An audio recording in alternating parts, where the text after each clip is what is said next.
tuned in to the Community Cats Podcast. Ready? Let's go.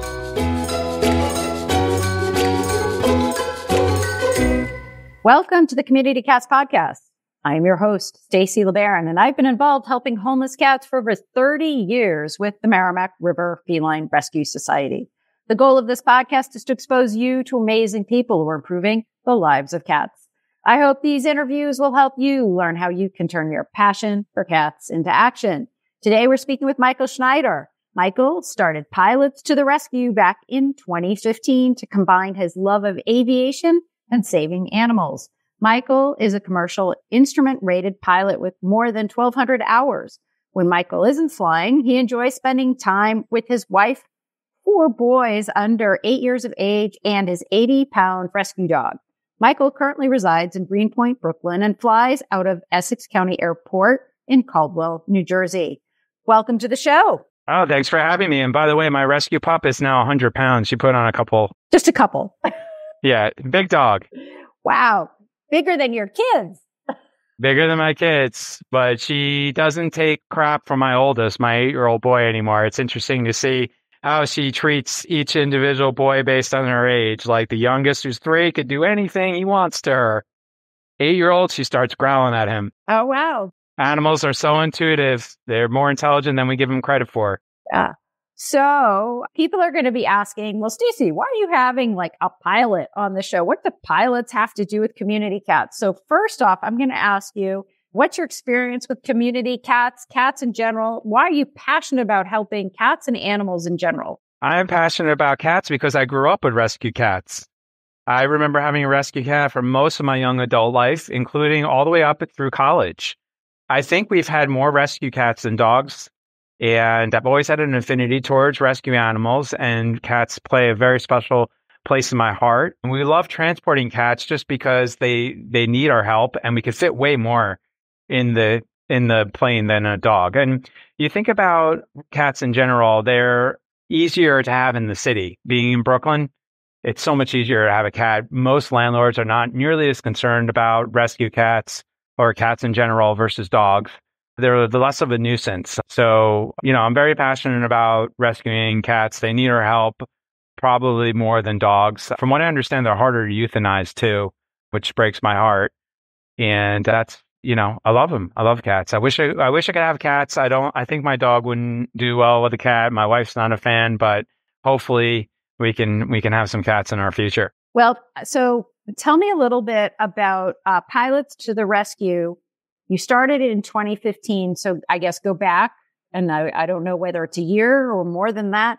Like, tell me your why. Why did you start this? So I started Pilots to the Rescue because almost any recreational pilot will tell you after flying somewhere for a meal, taking someone on a tour, you're looking for ways to give back or to exercise your pilot privileges. And for me, I heard of some organizations transporting people who are in need of medical treatment and animals that need to get to point A to B to have a better chance of being adopted. And because I always loved working or, having rescue animals, and I knew that they needed our help, I started doing some missions with a like organization. And then I realized most of the aircraft that we have available to us to rent are just too small. So being a serial entrepreneur and knowing that I could start my own organization really was because I wanted to fly a bigger, more powerful plane that I could rent. But that selfish notion turned into be the best thing for rescue animals. And now we've rescued over 3,000 animals. And, I've got to combine my loves. Tell me about your first flight with animals. Was it nerve-wracking? Was it a nightmare? Was it a success? Did the dogs throw up all over the place? What happened? Yeah, the first rescue we did was to rescue a litter of ditch puppies from North Carolina. A lot of people, unfortunately, like to witness the miracle of birth, have a litter of puppies. They try to sell them. They realize nobody will buy them. They can't bring them to the local shelter because they're already full, and they literally threw them in a ditch in the side of the road. You hear these heartbreaking stories of people dumping them in dumpsters behind Pepco or whatnot. So there was a group in Connecticut that was willing to take these puppies. And of course, puppies and kittens, they have very high adoption rates versus the more adult or senior animals. So we picked up the call of duty and flew down to North Carolina and transported them to Connecticut. It was a different feeling than I was used to flying. I mean, flying in itself, as you can imagine, is thrilling, and there's a big endorphin and adrenaline rush. But this time it felt as if I was truly giving back and making a difference in not only in the animals' lives, but the people that adopted them. We don't always hear about the stories after they adopt them, but in this case we did. And that had a lasting effect. It was more than just that single flight that we did. And we often find out the animals that we rescue end up rescuing the people that adopt them. So that is a great feeling of fulfillment. And it's something that I challenge a lot of people with, including the listeners to your podcast, is it's very easy to write a check and donate to your favorite cause. I mean, we all need money. It's never enough. It's harder to roll up your sleeves, go to your local shelter and actually get involved physically. But I will tell you that the benefits are tenfold and they come back to you tenfold, and things will start happening in your life that you can't really explain. And that's really the true meaning of life, is giving back. And it's way more powerful than receiving. So you asked me how it feels to do something like that. Well, now it's just like a high and I can't get enough of it. How many animals, cats or dogs, can you fit on one transport? So our current plane is a 6-passenger plane, and it's similar to like a compact SUV. We can take the 4 rear seats out. And we've done, I think our record cats was 52. Dogs, we can do mixed sizes about 10. With dogs, it's always the crates that limit the ability to transport. Cats, a lot easier because they simply take up less room. So that's why we love transporting cats. We are raising money to purchase a larger, more capable, reliable, safer aircraft. And we can do 2 to 3 times the amount. So if you can imagine, we would be able to do, let's say, 150 cats. I can only imagine the sounds that will be coming from the back of that aircraft when we do 150 cats. I'm going to ask you the question that most people ask who are not very familiar with transport, which is of cats. You know, it's very stressful for cats, or is it very stressful for cats? How does it feel to you coming from the pilot's perspective? The transporting of the animals, the loading of the animals is definitely the most stressful for the animal and the riskiest part, because they most likely have never been on a plane before. And they going into a new environment, and, you know, that's when you could get bitten or scratched. Generally, with the cats, we just leave them in the crates that they are traveling in. We don't transport them into our crates, whereas the dogs, we use these special crates, and we're often, you know, putting them in those crates, transferring. But with the cats, it's less liability, less risk. And then once we start up that engine, the vibrations and the noise tends to make them settle down. And then as we fly, it's unpressurized, the cabin. It's not like the commercial planes that you take. So when you fly and we start climbing in altitude, they tend to get a little sleepy because there's less oxygen.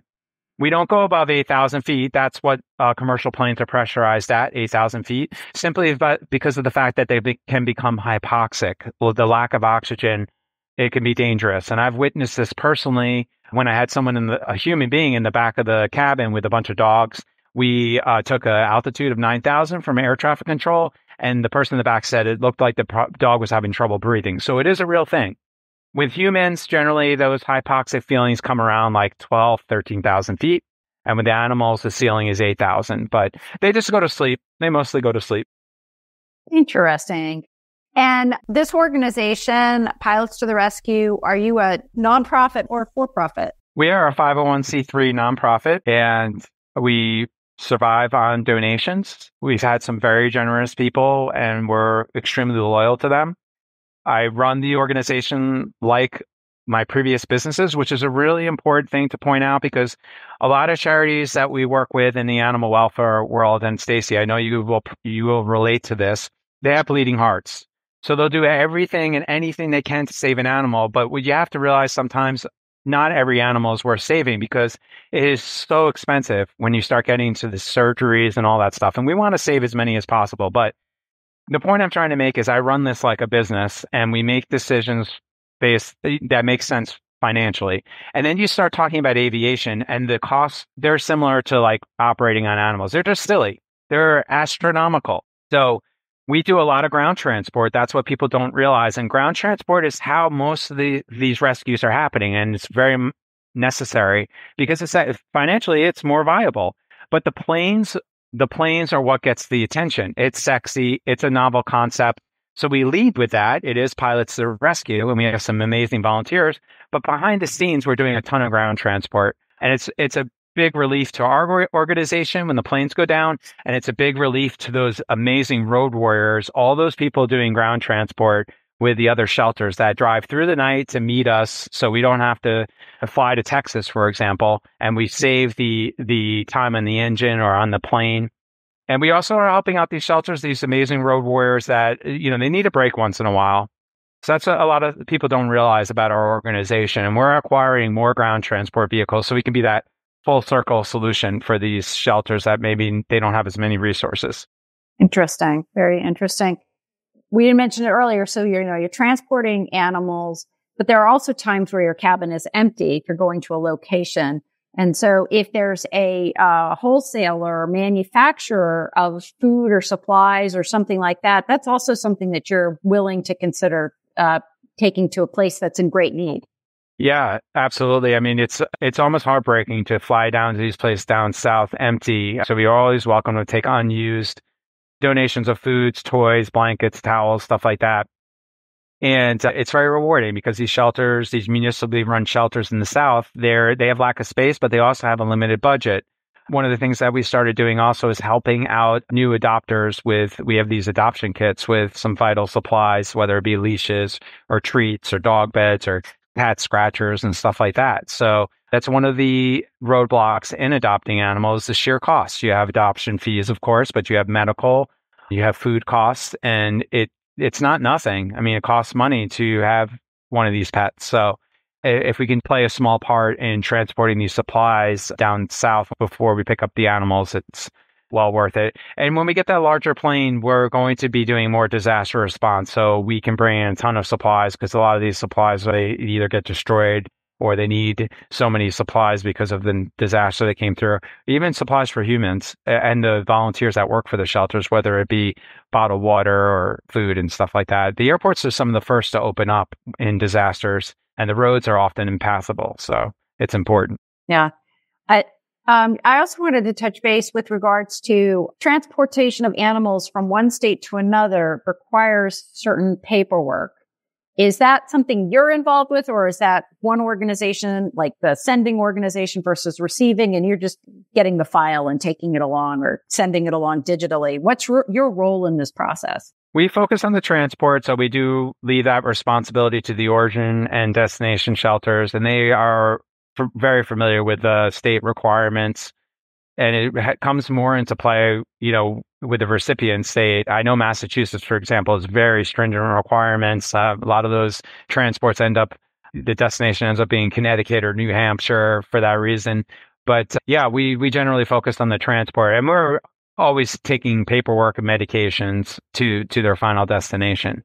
So a lot of these shelters, the recipient shelters that we work with, have existing relationships with sourcing that they've worked with for many years. And from time to time, they entertain new relationships, but they have their requirements.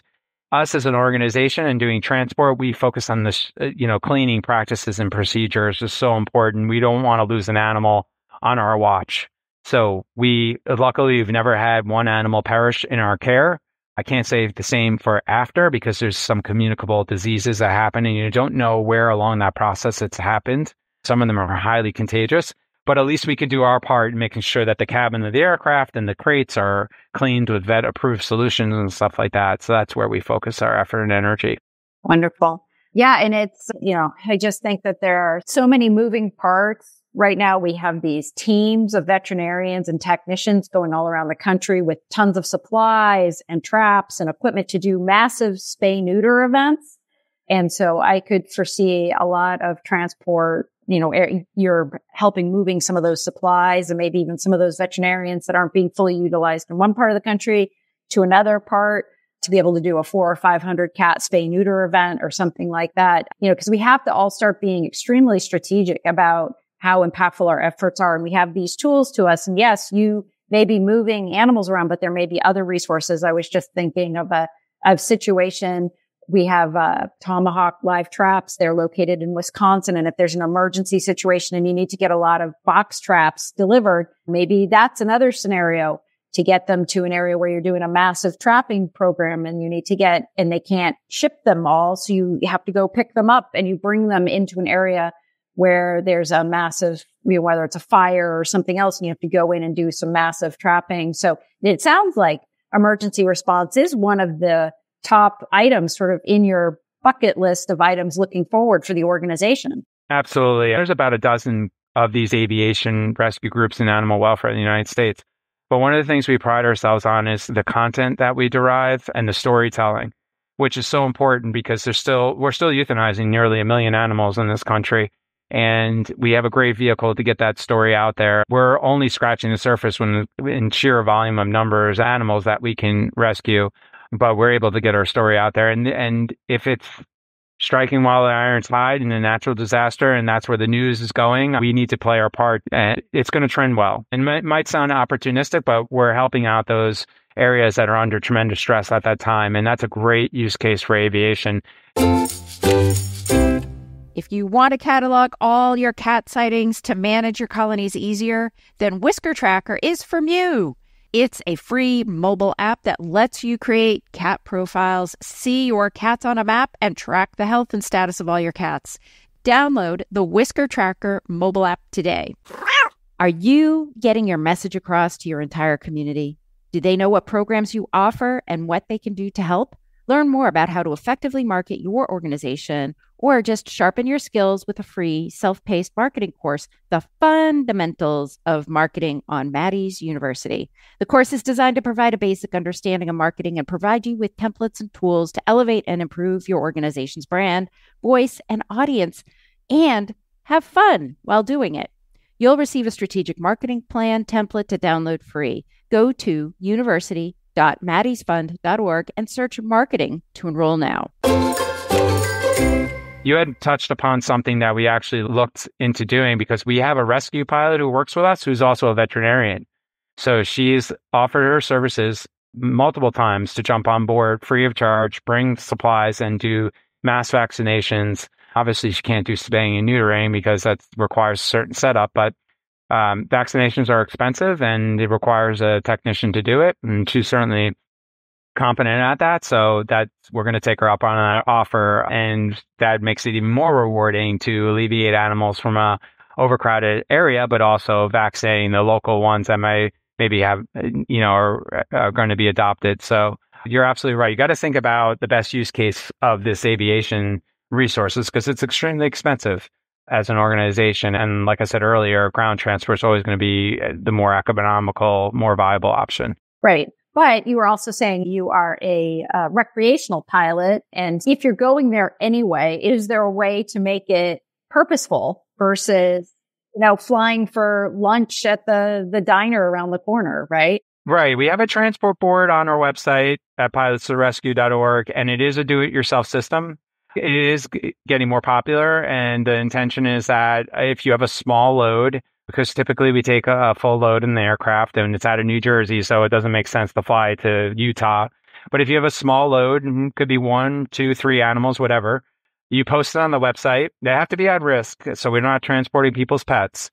But then we have a database of over 1,000 pilots and drivers. They'll get a notification and they can pick up the likes themselves and communicate with whoever's trying to transport that animal. We do have some success with that program, and we're hoping that will grow. Me personally, 99% of the flying I do is for the charity and it's for rescues. I can't remember the last time I took a recreational flight. Unfortunately, I missed doing that. But once we get the larger plane, I have a family of 6. So yeah, absolutely. If we need to go somewhere and we have the opportunity to bring back some rescue animals, I'll take advantage of that.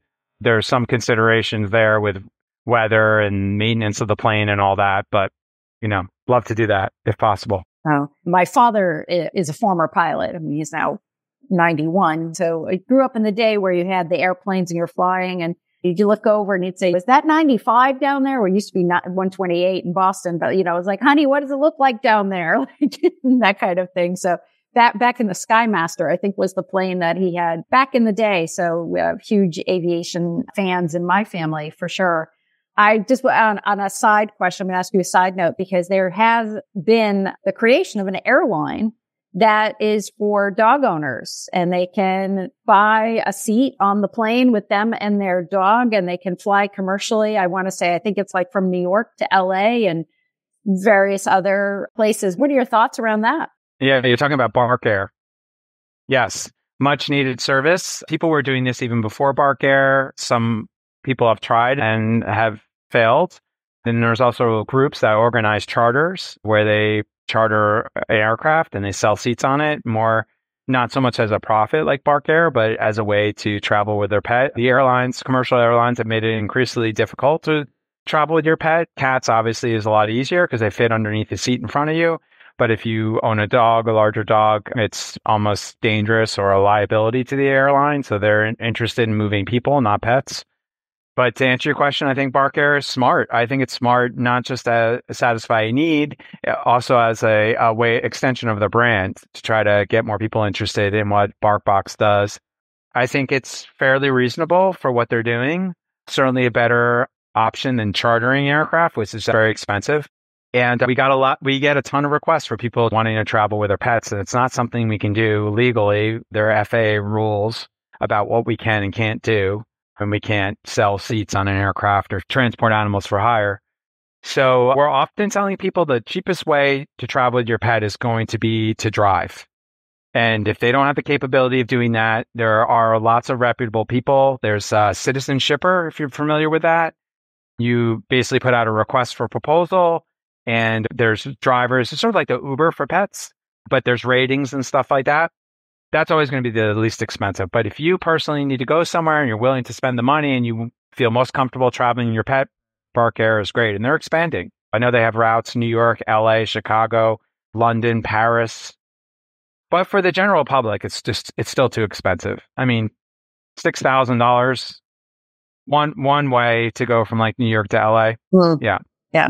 But take it as an opportunity to take a cross-country trip with your vehicle or pay someone to transport. Yeah. I'm going to ask you a question as being the leader of a nonprofit organization, relatively new.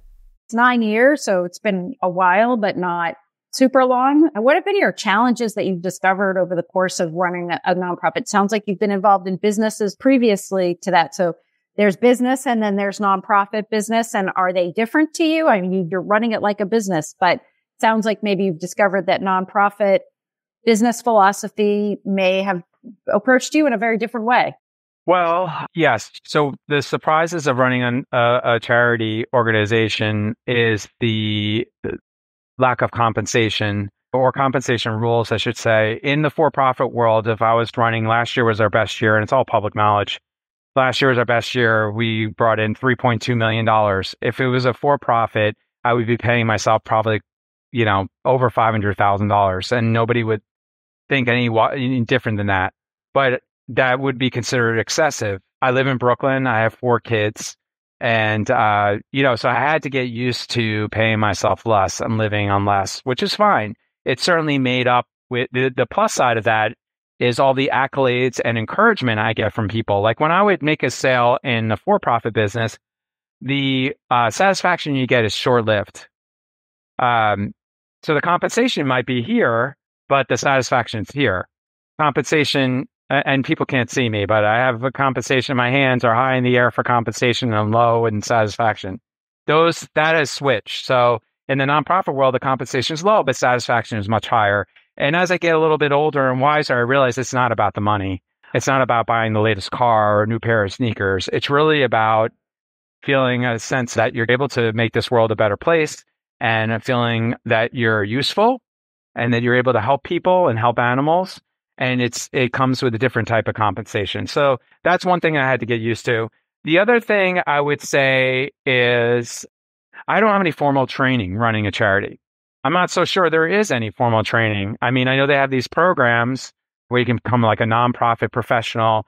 And when I brought this up with a group that I had no formal training, and they're like, we don't have any formal training. Like it's a lot of learning as you go. Then I would say The aviation side is the most challenging, like keeping the planes up in the air. That has become the most challenging in our organization.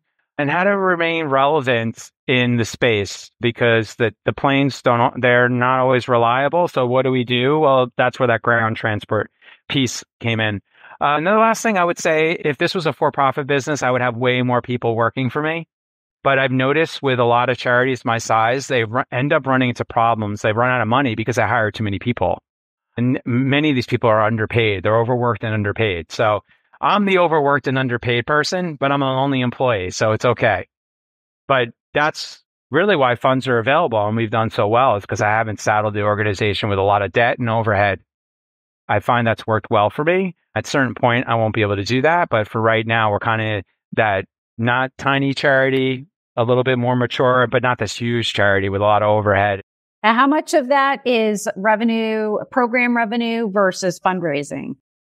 That's a good question. I should know that off the top of my head. We go through a volunteer audit every year. I don't know the answer of that right off the top of my head. I'd have to look at the 990 to figure that out. So I'd assume you have fees. You charge fees for service. No, we don't charge fees for service. No charge for fees for service. We can charge because the FAA, we're a Part 91 organization. That's a designation by the FAA.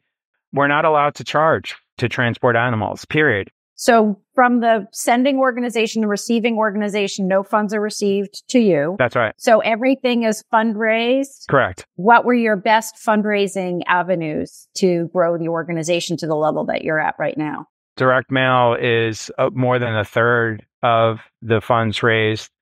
And then after that, I would say family foundations and individual donors, family foundation, individual donors. And third, a distant third, which might surprise some people, especially younger people, is online and social media.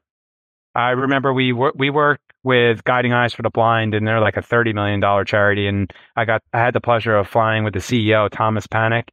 And he told me, don't put a lot of time and effort into online fundraising because it pales in comparison with offline donations. And simple fact is our demographic of donor is 65 plus female.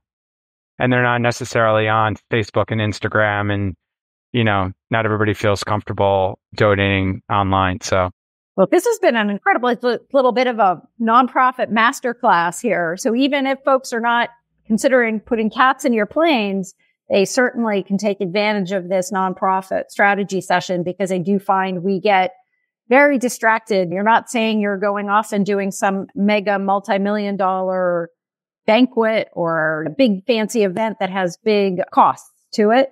You say direct mail and you say relationships with leadership donors and family foundations, which I kind of group in the same category. And then online social media right after that. So I think that's a fantastic strategy. If folks are interested in finding out more about Pilots to the Rescue, how would they do that? If folks are interested in finding more about Pilots to the Rescue, you can go to pilotstotherescue.org. It's all spelled out, pilots with an S, or social media channels, Facebook, Instagram, YouTube, TikTok, LinkedIn. We're all over the place. And we always need donations, but there's also an opportunity for people to sign up as a driver if you want to help with ground transport. And obviously, you can go to our mission list. We list all our partners that we work with. You can offer up help. These animals need your love. They need to be walked. They need to be petted. So going to your local shelter is a great way to give back.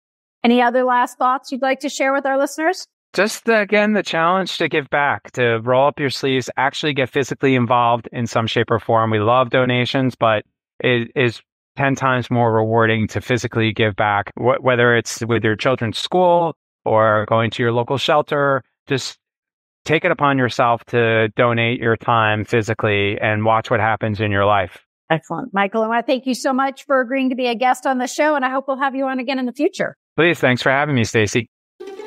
That's it for this week. Please head over to Apple Podcasts and leave a review. We love to hear what you think, and a 5-star review really helps others find the show. You can also join the conversation with listeners, cat caretakers, and me on Facebook and Instagram. And don't forget to hit follow or subscribe on Spotify, Apple Podcasts, Google Podcasts, YouTube, Stitcher, or wherever you listen to podcasts so you don't miss a single show. Thanks for listening, and thank you for everything that you do to help create a safe and healthy world for cats.